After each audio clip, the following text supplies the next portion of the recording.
Hey guys, welcome back to thefinishedmma.com. We're here with Zed Montanez from the MMA Pro League, making their debut September 15th in Atlantic City at the Hard Rock Casino and Hotel. Zed, what's up, my friend? Not much, man. I'm feeling good, man. So, huge show coming up, bro. So, September 15th, Atlantic City. I guess, how did you get pulled in with the whole MMA Pro League? Did they approach you? Did you approach them? How did all that No, coming back? well, I actually was supposed to.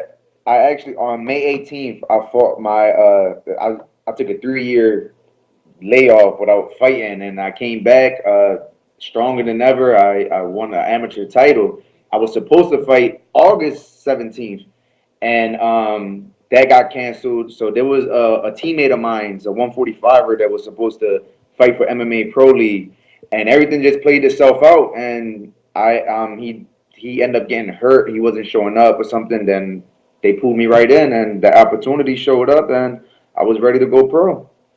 So that's how that played out. Yeah, so what do you think about the whole concept, the whole team-based concept? Did they kind of explain all that to you, beforehand, or was it just kind of like, hey, come on, fill in for the guy? They kind of explained to you what that was all about. Yeah, they broke it down to me. My team broke it, down to me pretty well, and I accepted it. Everybody, in the organization, you know, they are cool, and they made it real comfortable for me, Yeah. and everything played itself right. So I'm excited. Does it make it easier because I've talked to fighters before, and they always it seems to be a pretty universal answer when it comes to having a teammate that is fighting close to the same day as you or on the same day, as far as it makes it easier for training, especially for when you guys are cutting weight and stuff like that. It just makes it so much easier to kind of have that, I guess, kind of have that buddy right there beside you going through with you. So, I mean, I guess in your own opinion, what's it like having, like I said, that guy kind of right there in the trenches with you? Well, yeah, I mean, it feels awesome, man. Like I feel, like I have a right hand man there. So, Yeah, I have Cody that's fighting that same night as me. So, Cody's my man. He makes it fun. He's a funny guy, yeah. and it's cool, man.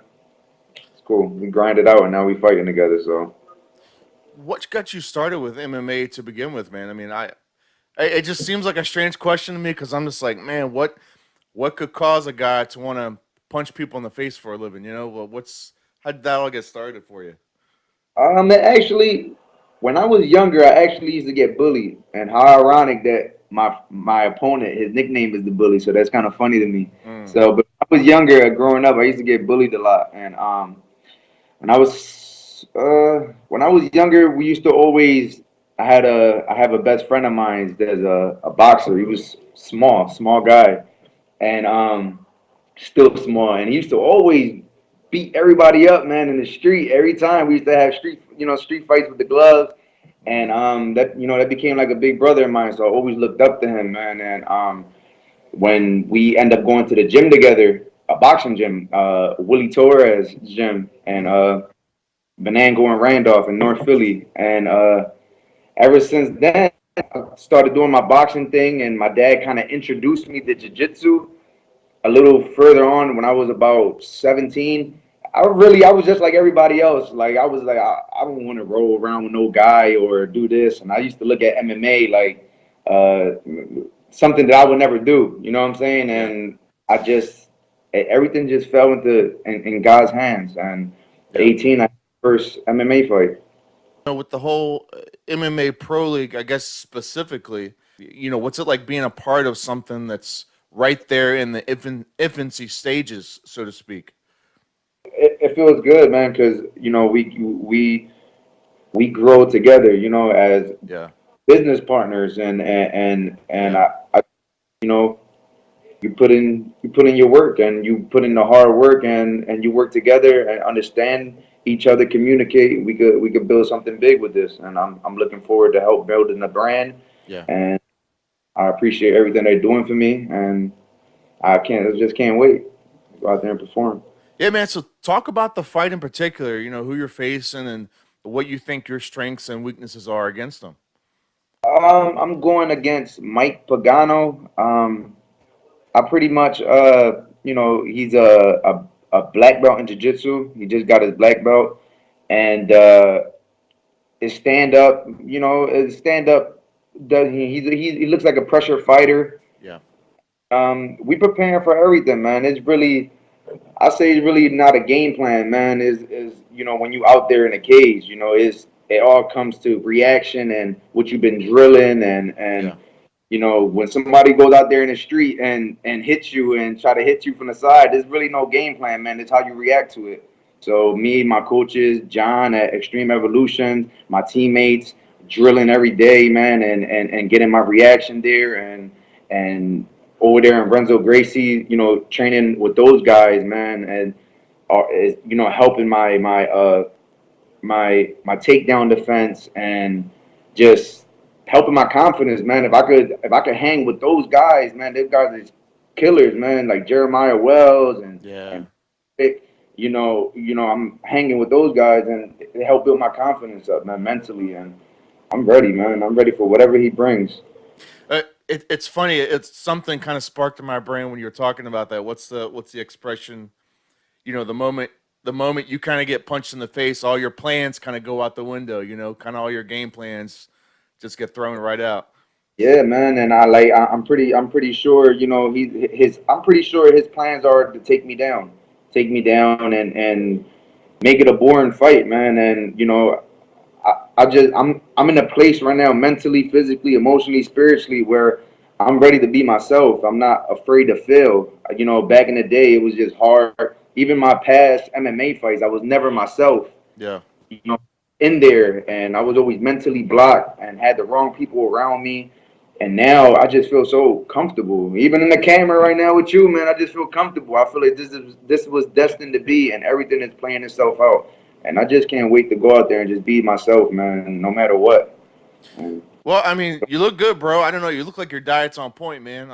I saw a picture, kind of says a picture earlier. It looked pretty good. So it looks like everything is coming together, man. yeah, yeah, man. I actually am a natural 145er. I'm small, but this one is actually at 55. So this is my first and only fight at 55. So I get to eat, put some protein, put some muscle on me. So I feel good, man. I feel strong. So not a whole lot to cut then, right? No, not a lot. I'm walking around like 62. So I Man, don't get any higher than. I have found, and I know there's a lot of the old wrestling mentality, man, of try to pack on the most pounds you can, and then try to cut and get to down to that weight, and you want to be the heaviest you can. But I mean, there's a lot of guys that has been showing success, especially recently, who a little more reasonable of a weight cut. I mean, you're not drained as much, right? Because they say that the more weight that you're cutting, it's less. Well, they say like it's less. It could get your brain kind of dehydrated and leave you more susceptible for knockouts because it's almost like everything's real dry up there. There's not as much. I guess not as much liquid moving around. Um, I, I I wish guys would fight, closer like that to the weight, man, because that's, I guess that's nothing. I mean, cutting weight. Don't get me wrong. I've cut weight before, and cutting weight sucks. I don't care if you're cutting 1 pound or 15 Oh, pounds, it still sucks. But what do you think about guys having a lot of weight cutting issues just in MMA in general, and especially lately? It's almost become a, I don't want to use the word epidemic, but people are almost kind of using it to their advantage. What do you think about that? true. I mean, the commission is actually. It looks like the commission is already trying to work on that. Because I don't know, like I truly believe if you're consistent to your training, that's something I wasn't in the past. I'm Yeah, consistent to my training. I made this my life. I quit both of my jobs. I saved enough money to make this happen for myself where I can invest all my energy and time. So I made this a living for me. So it makes it that much easier to cut weight. I don't have to struggle. My opponent, he looks like he cuts a lot of weight and he looks like he gains it back. He might gain a lot back. And I honestly think it's kind of a damn. I feel like maybe it gets you sluggish. IV in might get you sluggish, and like you said, yeah, you might get and you don't have that liquid and protection in your brain. yeah. So like I do it the right way, and that's through hard work, dedication, and consistency, and that's what I live by now.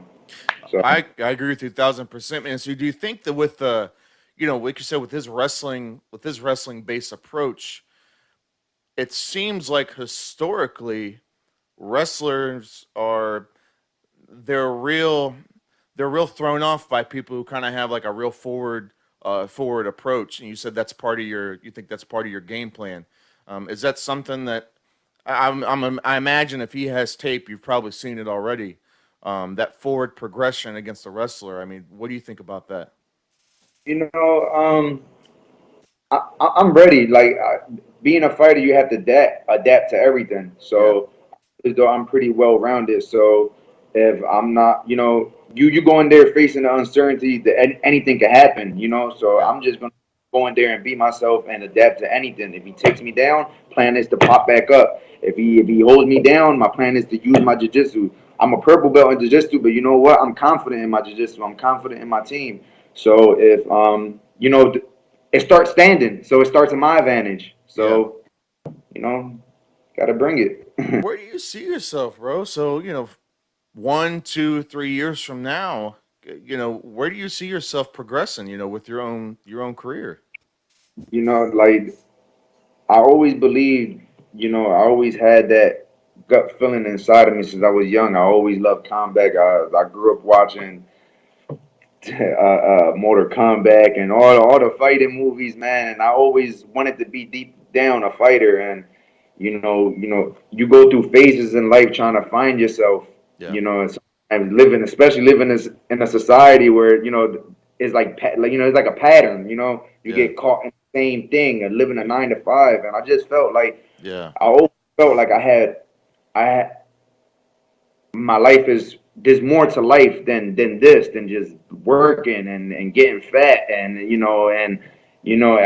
just feel as though I had more and I'm finally like I said I'm surpassing and I'm coming for everything that I missed in my life yeah, and like I don't want to no longer right now I'm sitting talking and I I could I'm looking back telling myself, damn, I wonder where I could have been already if I would have took this shit serious. And yeah, I'm telling myself that already. Who knows where I could have been? I don't want to tell myself that yeah, 3 years from now, find this shit out. yeah, So I'm going there, with everything and my faith that I could be a world champion. I could be in the big stage. I know I can. I have people that always believed in me, and those seeds that was planted, they're finally harvesting in me as a person. And yeah. what I mean, you find out shit for your own. You can't be playing it safe in life. You never know what's in the other side of fear unless you jump. So I'm ready. Where can fans get a hold of you at, man? Instagram, Twitter, stuff like that. I just opened up a new Instagram about 2.5 to 3 weeks ago. Yeah, I Yeah, so I kind of don't get on. I stopped the whole. I went through a phase where I just stopped all the social media and I disconnected myself from all the negativity and all this stuff because you absorb all that, and when you absorb all that, sometimes yeah, it becomes a part. Like the energy doesn't lie, man. You yeah, surround yourself with negativity, you're gonna become a negative person. I was in a real negative stage in my life, so I just kind of disconnected myself from that. And my father was always telling me, listen, like if this is what you want to do, you gotta put yourself out there, put the fights out there, and just make a Instagram. If you don't want to do it, I'll run it for you. So I just decided to do an Instagram. That's it. yeah. So you could follow me on Zedekiah 412. 412 is my son's birthday. Awesome, so man. yeah, so you What? can follow me. How does your family feel about your fighting? Do they support you 100% behind it? My dad always supported me since day one. When I didn't know how to when I didn't know how to throw my hands when I was 13, he just always seen something in me for years that I never seen. He always told me, Zed, you could be a champion. Zed, you could be this. Get your shit together. And I was always with the wrong people, doing the wrong shit.